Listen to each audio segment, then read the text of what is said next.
NH투자증권 투자 로그인과 함께하는 투자 일거들입니다. 저는 서강대학교 유럽연화연구소 박현도입니다. 석유, 검은 황금일까, 검은 눈물일까? 석유를 검은 황금이라고 부르는 이유는 명확합니다.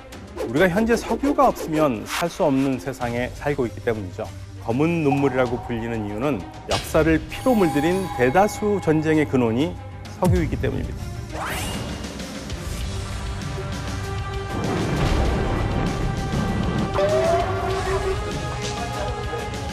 오늘 투자 읽어드립니다에서는 석유가 만든 핏빛 전쟁들을 이야기하면서 투자의 방향을 찾아보겠습니다.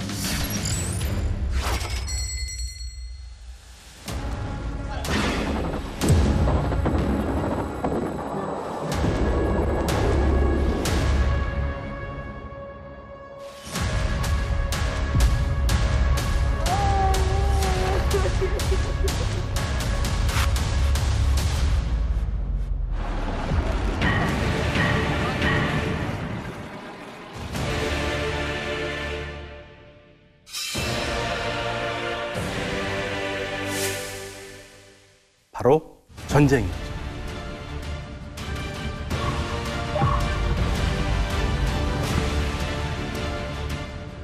그런데 왜 하필 쿠웨이트였을까요? 물론 석유 때문이죠. 쿠웨이트는 전 세계 석유 매장량의 10%에 달하는 석유를 가지고 있습니다. 사담 후세인은 무작정 쳐들어갈 수는 없기 때문에 침공할 명분을 만들었습니다.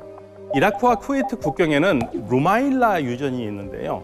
이라크는 이란과 긴 전쟁을 치르는 동안 이 유전을 전혀 손대지 못하고 있었는데 쿠웨이트는 이곳에서 이라크 유전의 약 2조 원어치를 채굴해 갔다고 이라크 쪽은 주장했습니다. 사담 후세인의 요구는 유전 배상이 전부는 아니었습니다. 한술 더 떠서 전쟁 때 쿠웨이트에게 빌린 15조 원을 없던 걸로 하자고, 그리고 추가로 돈을 빌려달라고 요구했습니다. 게다가 무역의 요충지인 섬 2개를 이라크에 넘겨달라고 요구했죠. 도저히 받아들일 수 없는 요구를 한 거죠. 사담 후세인은 다른 검은 속내도 있었습니다. 바로 아랍 국가를 통합하고 아랍을 장악할 수 있는 강력한 핵본 국가가 되길 원했습니다. 그래서 쿠웨이트나 사우디아라비아, 오만 등 상대적으로 군사력이 약한 나라부터 서서히 차지할 계획을 세운 거죠. 사담 후세인이 자신의 계획대로 쿠웨이트를 차지한 뒤 이 사우디아라비아까지 정복한다면 말 그대로 그는 전 세계 석유 매장량의 40%를 움켜쥐게 됩니다. 이는 초강대국 미국을 뛰어넘을 수 있는 좋은 기회라고 생각한 거죠. 결국 사담 후세인은 1990년 8월 2일 새벽 2시 국경을 넘어서 쿠웨이트로 쳐들어갑니다. 그리고 한나절 만에 쿠웨이트는 이라크 손에 떨어집니다. 8월 28일 이라크는 쿠웨이트를 19번째 주로 편입하고 더 이상 쿠웨이트라는 나라가 존재하지 않는다고 전 세계를 향해서 선포했습니다. 쿠웨이트를 차지한 사담 후세인의 자신감과 이 패기는 하늘을 찔렀죠. 자신의 계획에 도전한 자가 있다면 쿠웨이트의 수도인 쿠웨이트 시티를 거대한 공동묘지로 만들어야겠다고 협박을 했습니다. 이제 사담 후세인은 세계 최악의 도발꾼이자 전쟁광, 중동의 히틀러라는 악명을 떨치기 시작합니다. 사담 후세인은 사실 이때까지 미국이 전쟁에 깊숙이 관여해서 쿠웨이트를 위해서 싸우지는 않을 거라고 생각했습니다. 오판이었죠. 미국의 주요 관심 국가가 사우디아라비아라고 생각했으니까요. 게다가 미국은 10년 가까이 베트남 전쟁을 치르느라 국력을 많이 소진했고요. 병사들이 죽는 것을 대단히 민감하게 생각해서 중동 지역에 대규모 군대를 파견하지는 않을 거라고 판단했습니다. 하지만 이러한 사담 후세인의 예상은 모두 빗나갔습니다. 미국은 이번 전쟁을 위해서 또 하나의 카드를 꺼내들었는데요. 바로 세계 평화의 상징, 국제기구 유엔이었습니다. 혼자 싸우지 않고 다국적 연합군을 결성하겠다는 거였습니다. 미국 주도하에 영국, 프랑스 등 모두 39개국이 참가하여 60만 명의 군인이 모였습니다. 그리스, 네덜란드, 노르웨이, 뉴질랜드, 독일, 스웨덴 등이 당시 참전국이었는데요. 이 국가들의 공통점은 뭐였을까요? 당연히 석유죠. 중동에 석유가 없다면 당장 오일 쇼크를 겪게 될 나라들입니다. 미국은 바로 석유를 무기 삼아서 전쟁 참여를 독려했습니다. 미국은 막대한 전비와 전쟁 책임을 석유 소비국들과 함께 나누었습니다. 실제로 70조 원이 넘는 전쟁 비용 중에서 무려 62조 원을 동맹국들이 부담했다고 합니다. 우리나라 역시 중동 석유에 의존하니까 걸프전 참여 절대 피할 수 없었죠. 우리 정부는 무려 5,700억 원의 전비를 부담했습니다. 그리고 의료진과 수송대를 파견했습니다.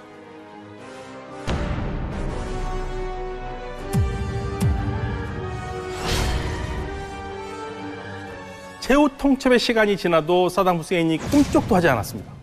결국 제2차 세계대전 이후 최대 규모의 군사작전이 벌어집니다. 미국의 엄청난 공습과 함께 걸프전이 시작됐습니다. 미국의 첨단 무기에 밀린 후세인은 다국적 군의 공습을 막기 위해서 죽기 살기로 유전을 파괴하기 시작합니다. 쿠웨이트의 유전을 파괴해서 검은 연기를 불러일으키고요. 이 검은 연기가 공습을 막아줄 거라고 생각한 거죠. 이 검은 불길과 연기가 걸프전의 상징이 될 정도로 어마어마했습니다. 그렇지만 사담 후세인의 계획은 전혀 통하지 않았습니다. 미국의 전쟁은 철저히 시스템화되어 있었기 때문이죠. 미국은 사막에서 총질을 하면서 싸우지 않았어요. 미국이 선택한 방식은 공중전이었죠. 먼저 은밀하게 비행하는 스텔스 폭격기가 있었습니다. 레이더에 포착되지 않기 때문에 이라크 지휘본부와 통신시설을 아주 은밀하게 타격했습니다. 심지어 미군은 인류 최초로 크루즈 미사일에 카메라를 달아가지고 미사일이 상대 목표물에 정확히 꽂히는 장면을 전 세계에 생생하게 중계했습니다. 전쟁 장면이 마치 게임 장면같이 보인 겁니다. 그렇다면 미국은 왜 전쟁 장면을 실시간으로 생중계한 것일까요? 걸프전은 미디어를 위해서 사전에 준비했고 계획된 전쟁이라는 이미지를 각인시켰습니다. 시청자들은 미국 첨단 무기 위력을 볼 때마다 미국이 얼마나 막강한 군사력을 지닌 국가인지 실감했죠. 그래서 미국은 베트남 전쟁 패배국이라는 이미지를 벗고 다시 확실한 광대국 이미지를 굳혔습니다. 1991년 2월 23일 미국은 폭풍같이 몰아친 공중 폭격을 멈췄고요. 마지막 이라크 군대를 소탕하기 위해서 본격적인 지상전에 돌입했습니다. 미국이 이라크군을 괴멸하는 데 들인 시간은 고작 4일이었습니다.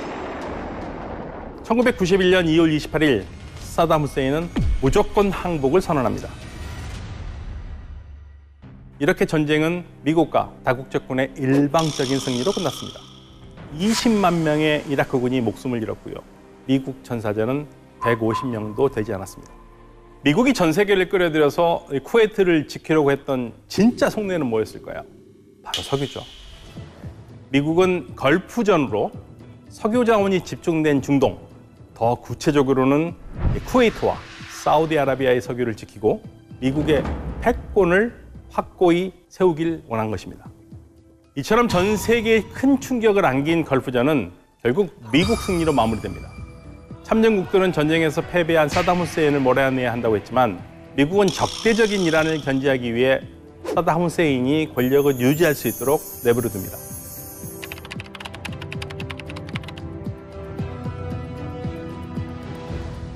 사담 후세인은 이라크를 통치하며 다시 권력을 공고히 합니다. 하지만 전쟁 후 이라크는 고통 속에 빠져듭니다. 유엔 경제 제재 조치로 석유 수출 금지에 돈이 말라버린 거죠. 국민의 삶은 당연히 비참했습니다. 또 위기에서 벗어나기 위해서 사담 후세인은 다시 석유를 이용합니다. 2000년 사담 후세인은 석유 결제 대금을 달러가 아닌 유로화로 시행합니다. 유로화로 석유 수출 대금을 결제한 것은 아무것도 아닌 것 같지만 달러로 석유 대금을 결정했던 지배적인 달러화 시스템에서 미국에게는 커다란 도전이 되는 거죠. 이러한 도전을 한다는 것은 미국으로서는 받아들이기 굉장히 어려웠을 겁니다. 그래서 미국은 사담 후세인이라는 흉폭한 독재자가 미국이 구축한 중동 경제 질서를 무너뜨리는 것을 용납할 수 없었고, 그러면서 직접적으로 이라크의 석유를 미국이 관리하기를 바랐던 것 같습니다.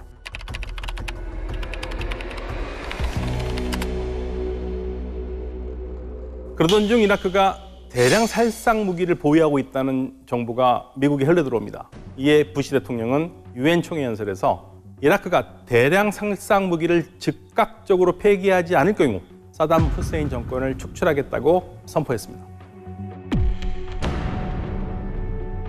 2003년 3월 20일 미국은 사담 후세인을 잡기 위해 이라크 침공을 감행했습니다.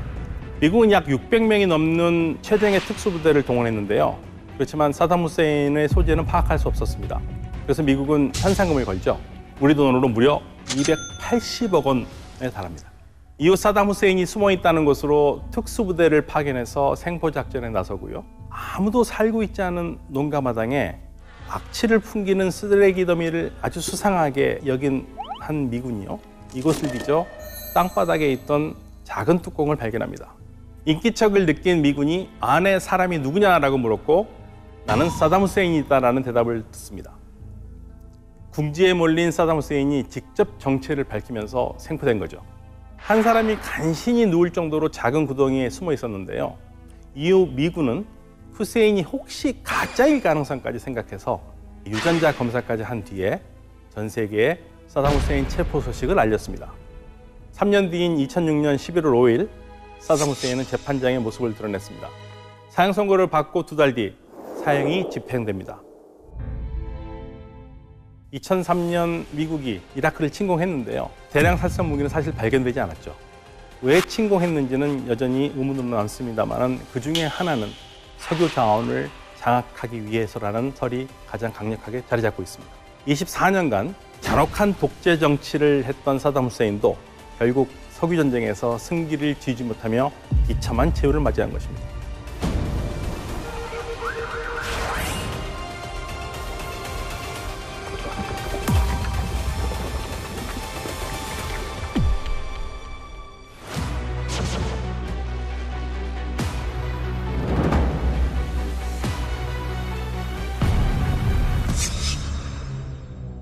(2013년) (14년부터) 갑자기 느닷없이 유가가 막 $25까지 막 내려갑니다. 이유가 뭐냐면 그게 바로 미국의 셰일유 때문에 그렇습니다. 셰일유는 뭐냐면 보통 우리가 알고 있는 유전, 그 유전 더 아래쪽으로 가면 이게 층이 있어요. 셰일층이라고. 퇴적층이거든요. 근데 그 퇴적층이 기름을 안고 있습니다. 그럼 무슨 말이냐면 그 퇴적층을 깨면 기름과 가스가 나와요. 마치 우리가 커피를 빨대로 꽂아서 먹는 게 전통적인 유전인데 셰일유는 내려갔다가 옆으로 가야 돼요. 더 깊게 니은자로 가야 됩니다. 셰일층에 석유가 있다는 것은 알고 있었지만 어떻게 할 방법이 없었는데 그걸 이제 미국이 1998년부터 도전하기 시작했고 그 결과 미국이 2010년대에 들어와서는 셰일유를 얻어낼 수 있는 능력이 된 거죠. 세계 최초로 그리고 유일하게 특허를 가지고요. 미국이 지난 73년 오일 쇼크 때 얻었던 가장 큰 교훈은 자급자족입니다. 다른 나라에 의존하지 않고 자급자족할 수 있는 그러한 게 꿈꿨는데 그게 닉슨 때부터 꿈꿔왔던 꿈을 오바마한테 이룬 겁니다. 셰일이 이루어진 거예요. 그래서 이게 어마어마한 사건입니다. 셰일 혁명이라는 게. 근데 미국은 이제 자체적으로 석유 생산이 가능한 제일 생산이 많이 하는 국가고 셰일유가 있는 한 미국은 쉽게 흔들릴 국가가 되진 않았습니다. 미국이 석유 때문에 못했던 것을 인지할 수 있는 거고 그 할 수 있는 게 중국이죠. 예, 중동에서 서서히 떠나면서 전략적 재배치를 하고 중국을 제어하는 건데 그래서 피보트 에이시아가 바로 그러한 배경에서 나옵니다. 결국엔 미국과 중국의 싸움이 될 거고 아시아 태평양으로 오게 된 가장 큰 이유는 이 셰일 혁명이다.